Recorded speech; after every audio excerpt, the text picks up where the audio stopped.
BBC दुनिया में आज देखिए, सीरिया पर क्यों मेहरबान हुए ट्रंप। कभी अमेरिका की वांटेड लिस्ट में रहे और अब सीरिया के अंतरिम राष्ट्रपति अहमद अल शरा से हुई डोनाल्ड ट्रंप की मुलाकात। सीरिया में मना जश्न।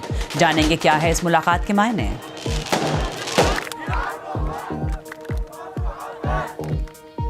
स्वागत है आपका बीबीसी दुनिया में। मैं हूं सारिका सिंह। ट्रंप के मिडिल ईस्ट दौरे के अलावा कार्यक्रम में आज गजा में फिर बड़े पैमाने पर किए हमले, कम से कम 60 लोगों की मौत जिसमें बच्चे भी शामिल। दिखाएंगे गजा से स्पेशल रिपोर्ट, कैसे जानलेवा बनी भूख बरपा रही है कहर। विदेश में रह रहे आलोचकों को कई साल से निशाना बना रहा ईरान। दिखाएंगे बीबीसीआई की रिपोर्ट, कैसे क्रिमिनल्स की मदद से करवाई जा रही है किडनैपिंग और मर्डर। ऑटिस्टिक लोगों को भी मिले नौकरी ढूंढने में मदद, इसके लिए ऑस्ट्रेलिया ने अपनाई नई रणनीति। दिखाएंगे क्या है उनका प्लान।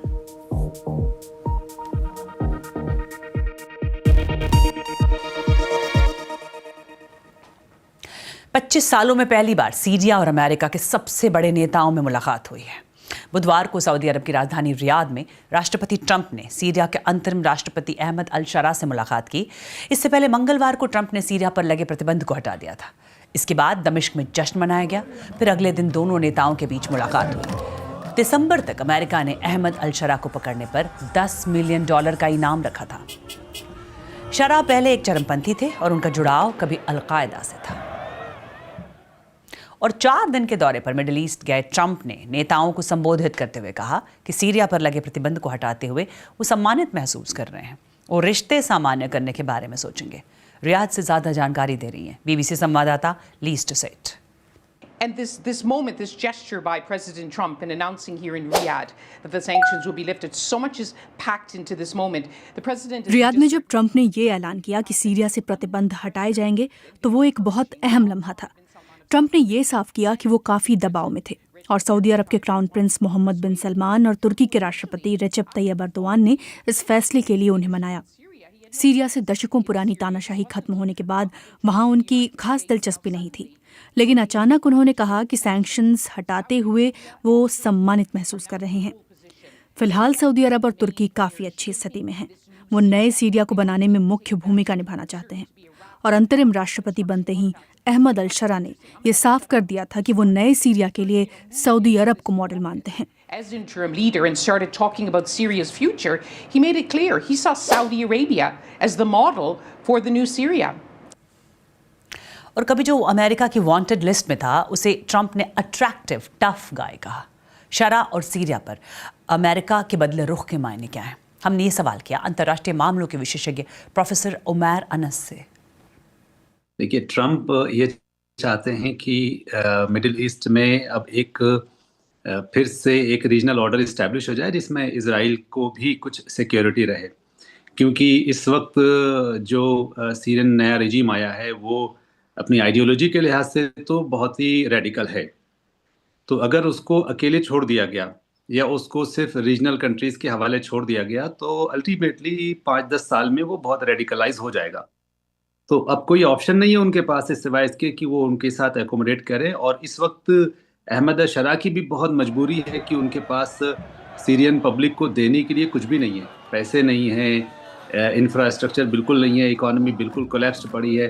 तो ये एक दोनों तरफ की ज़रूरत है। तो इस वजह से अहमद शरा भी आगे बढ़ कर के ट्रंप की डील को लेने के लिए तैयार हैं।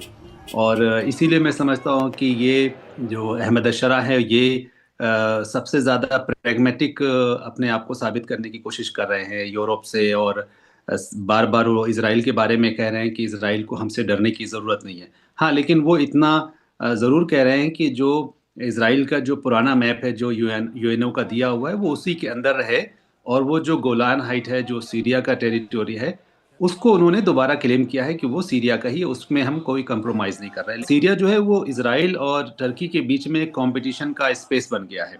अगर सीरिया को वो अश्योरेंस नहीं दिया जाएगा तो सीरिया मजबूर होकर के टर्की को ज़्यादा स्पेस देगा और उसको बोलेगा कि आप हमारे कंट्री के बहुत सारे जो डिफेंस की चीज़ें उसमें शामिल हो जाएं। तो टर्की को भी थोड़ा दूर रखने के लिए ज़रूरी है कि इजराइल ये अश्योर करे सीरिया को कि ठीक है, हम भी आपको कोई ज़्यादा ख़तरे में नहीं डालना चाहते हैं। तो ये एक म्यूचुअली अग्रीड गेम की तरह से उभर रहा है। और जब एक तरफ ये सब हो रहा था तब मिडिल ईस्ट के दूसरे हिस्से में इजरायली सेनाओं और हमास के बीच जंग चल रही थी। इजरायली सेनाओं ने उत्तरी गजा में हमले तेज कर दिए। रात में हुए हमलों में कम से कम 60 लोगों की मौत की खबर है।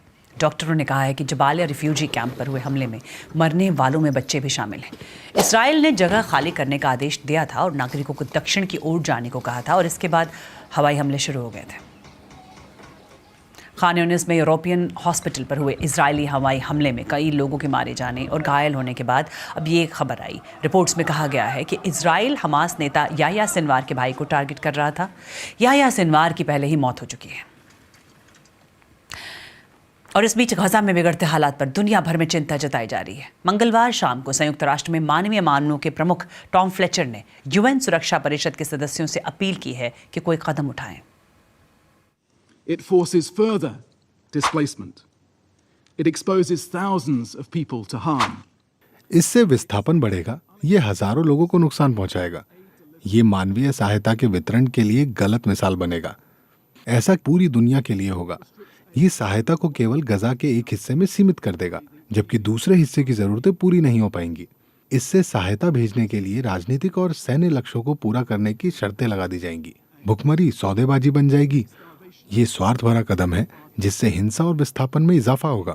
A cynical sideshow, a deliberate distraction, a fig leaf for further violence and displacement. और यूएन ने चेताया है कि करीब 5 लाख लोग जानलेवा भूखमरी से जूझ रहे हैं। दरअसल इजरायली सरकार 2 महीने से ज़्यादा वक्त से गजा में खाना नहीं जाने दे रही। इजराइल का कहना है कि वहाँ खाने की कोई कमी नहीं है। इजराइल बीबीसी समेत अंतर्राष्ट्रीय मीडिया संस्थानों के पत्रकारों को अकेले गजा जाकर रिपोर्टिंग करने नहीं देता।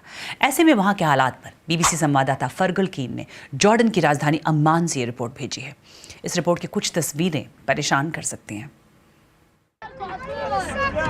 सख्त होती इस्राएली नाकेबंदी का असर यहाँ साफ दिख रहा है।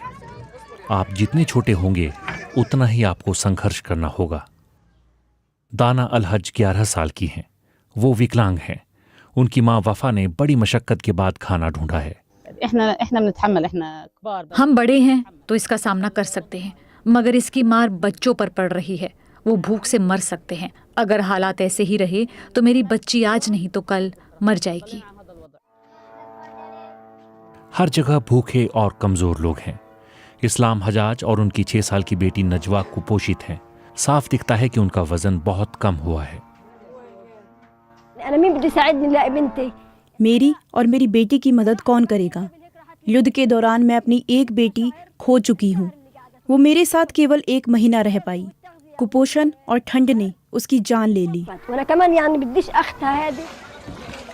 बीते 1 साल में हमने अमेरिकी डॉक्टर सैम अतर को लोगों की जिंदगी बचाते और कई बार नाकाम होते देखा। इस छोटे बच्चे की मौत बम का टुकड़ा सिर में लगने से हुई।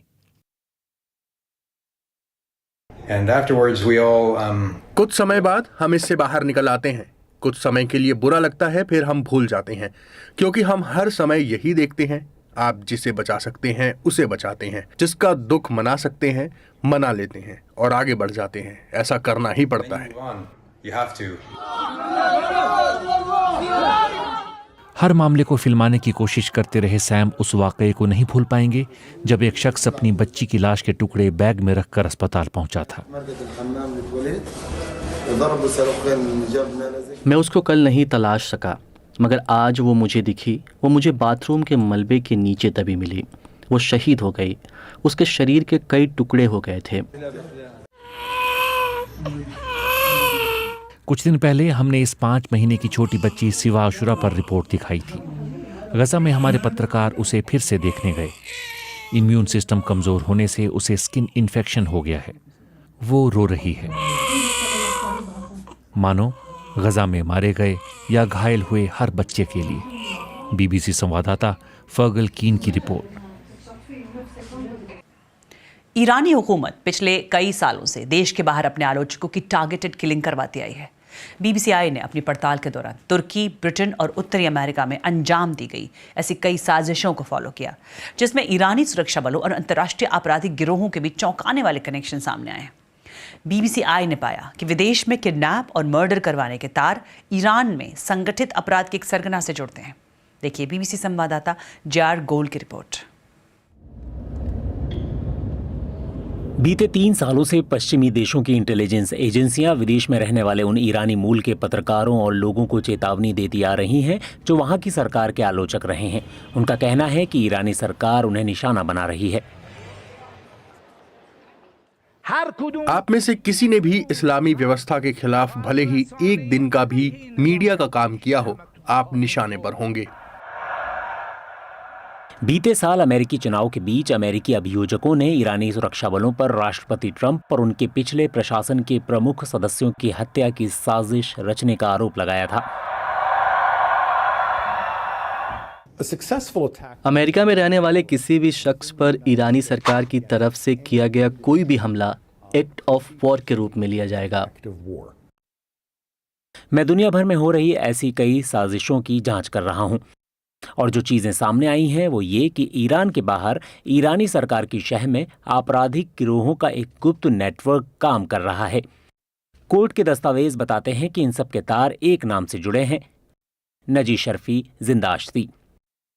एक शख्स जो तुर्की और ईरान में ड्रग की तस्करी के लिए जाना जाता था और अब ईरान में खुलेआम रह रहा है। नजी को ड्रग्स की तस्करी के आरोप में गिरफ्तार किया गया था और मौत की सजा सुनाई गई थी, लेकिन फिर अफवाह फैली कि उसने जेल के गार्ड की हत्या कर दी और तेहरान की जेल से भाग गया। लेकिन अब हमें आखिरकार उसकी रिहाई की असलियत समझ आई है। अमेरिकी विदेश विभाग का कहना है कि जिंदाश्ती ईरानी खुफिया मंत्रालय के लिए एक बेशकीमती हथियार बन गए। तुर्की में ईरानी हुकूमत के खिलाफ आवाज उठाने वाले ईरानी नागरिकों के अपहरण और हत्याओं से जुड़े कई मामलों में उनका नाम आता है और ऐसे आरोपों की फहरिस्त बढ़ती ही जा रही है। 2021 में जिंदाश्ती का नाम एक और साजिश में सामने आया, इस बार अमेरिकी जमीन पर। कोर्ट के दस्तावेजों के अनुसार जिंदाश्ती ने ईरान छोड़कर भागने वाले 2 नागरिकों की हत्या के लिए मैरीलैंड में कथित तौर पर 370,000 अमेरिकी डॉलर की पेशकश की थी। हमने कई ऐसे सबूत देखे हैं जिनमें ईरानी सरकार के अधिकारियों और आपराधिक गिरोहों के बीच साझेदारी की बात सामने आती है, फिर चाहे वो ड्रग तस्कर हों या हेल्स एंजल्स जैसे संगठन। ईरानी सुरक्षा बलों पर पूर्वी यूरोप के एक आपराधिक गिरोह द थीव्स इन लॉ के सदस्यों के साथ काम करने की भी आरोप लगे हैं। वो उनसे ब्रिटेन और अमेरिका में हत्याओं को अंजाम दिलवाते हैं। बीते ही महीने न्यूयॉर्क की एक जूरी ने ईरानी अमेरिकी एक्टिविस्ट मासी अलीनेजाद की हत्या की साजिश रचने के आरोप में थीव्स इन लॉ से जुड़े 2 लोगों को दोषी ठहराया था।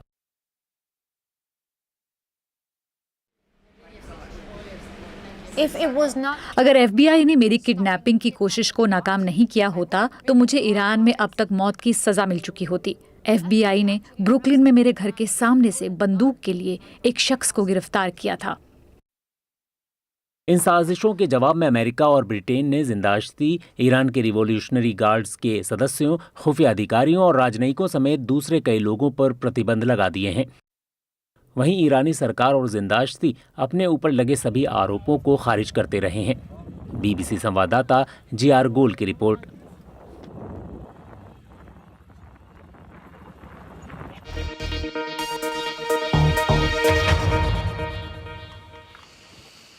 और ऑटिज्म ऐसी कंडीशन जिसमें लोगों को सीखने, दूसरों से बात करने में मुश्किल होती है। इस कंडीशन की वजह से लोगों को नौकरी करने में भी दिक्कत हो सकती है।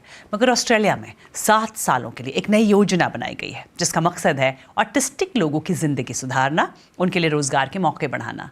उम्मीद है इस योजना से उन लोगों का जीवन बदलेगा जो बाकियों से पीछे रह गए हैं। क्या है इस योजना में, देखिए सिडनी से BBC संवाददाता फिल मर्सर की रिपोर्ट। मैट वॉस ऑटिस्टिक हैं और सिडनी में एक स्कूल के स्टाफ का हिस्सा हैं। वो यहाँ 5.5 सालों से मेंटेनेंस विभाग में काम कर रहे हैं। मुझे लगता है कि मैं यहाँ अच्छी तरह से घुल मिल गया हूँ और इस टीम का हिस्सा बनकर बेहद खुश हूँ। मैं अपने काम को काफ़ी पसंद करता हूँ। सभी शिक्षक, स्टाफ और मेंटेनेंस विभाग के मेरे दोस्त मेरा साथ देते हैं और वो सभी मेरी बहुत मदद करते हैं। ये चैरिटी के लिए किया गया काम नहीं है। मैट हमारी टीम का अहम हिस्सा है। वो पूरी तरह से भरोसेमंद है। हम अपने स्टाफ में जो खूबियाँ, स्किल्स चाहते हैं वो सब की सब मैट में हैं। सामान्य लोगों की तुलना में ऑस्ट्रेलिया में ऑटिस्टिक लोगों में बेरोजगारी की संभावना 6 गुना ज्यादा है। इन लोगों को रोजगार मिले, इसके लिए सरकार अपनी नई रणनीति से इनकी मदद करेगी। मगर चैरिटेबल संस्थाओं के मुताबिक अभी भी ऑटिस्टिक बच्चों की शिक्षा को बेहतर बनाने पर ज्यादा फोकस नहीं किया जा रहा। जॉब सपोर्ट एक रोजगार सेवा है जो मानसिक रूप से अक्षम ऑस्ट्रेलियाई नागरिकों की मदद करती है। किसी को अवसर देना आर्थिक रूप से कंपनियों के लिए भी बहुत अच्छा होता है। हमारी कोशिश है कि हम इस संख्या को बढ़ा सकें। बीते 9 वर्षों में इनकी औसत संख्या 861 से ज्यादा है जो फिलहाल नौकरी कर रहे हैं। गनर्स बैरिक्स, जहां से सिडनी हार्बर दिखता है, वहां काम करने वाले कीथ डेनेट बताते हैं कि यहां काम करने से उनकी जिंदगी बदल गई है। जिस शख्स को ऑटिज्म हो उसके लिए चीजें हमेशा मुश्किल होती हैं क्योंकि रोजगार के लिए कई बाधाओं को पार करना होता है। जैसे मेरे लिए कम्युनिकेशन एक बाधा थी, मगर इस नौकरी ने मुझे वर्क प्लेस पर लोगों से ठीक से बात करने और मदद मांगना सीखने में मदद की। शुरुआत में मुझे थोड़ी झिझक थी, मगर बाद में एहसास हुआ कि ये अच्छा काम करते हैं और बाकी कर्मचारियों की तरह ही हैं। ऑटिज्म को लेकर ऑस्ट्रेलियाई समाज में अभी भी कम जागरूकता है। किसी ऑटिस्टिक व्यक्ति को रोजगार देने में लोगों को थोड़ी झिझक हो सकती है, मगर कीथ और कई लोगों ने यह दिखाया है कि मौका मिलेगा तो वो सफल होंगे। ये नौकरी मेरे जीवन में अच्छा बदलाव लाई है। बीबीसी संवाददाता फिल मर्सर की रिपोर्ट। और शुरू हो गया है कैन फिल्म फेस्टिवल, और इस बार फ्रेंच फिल्म फेस्टिवल में नेकेड या वॉल्यूमिनस ड्रेसेस पहनकर आने की मनाही हो गई है। और रेड कार्पेट पर इस बार दिखे कई जाने माने सितारे। ये फेस्टिवल 24 मई तक चलेगा।